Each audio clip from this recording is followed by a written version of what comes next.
Bugün Azərbaycanda anım günüdür. Bütün Azərbaycan xalqı şəhidlərimizin əziz xatirəsini yad edir.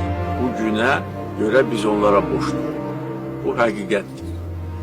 Nə qədər dövlətin gücü olsa, nə qədər silahı olsa, nə qədər düzgün hərbi əməliyyatlar planlaşdırılsa da, qələbəni əldə edən əskərdir, zabitdir. O gedir. O sinəsini qabağa verir. O ölümə gedir. Və bayrağı da qaldıran olur. Onların qəhrəmanlığı heç vaxt silinməməlidir və silinməyəcək. Biz buradayıq, siz buradasınız və nə qədər acı olsa da onların yaxınları üçün, doğmaları üçün bir təsəlli var.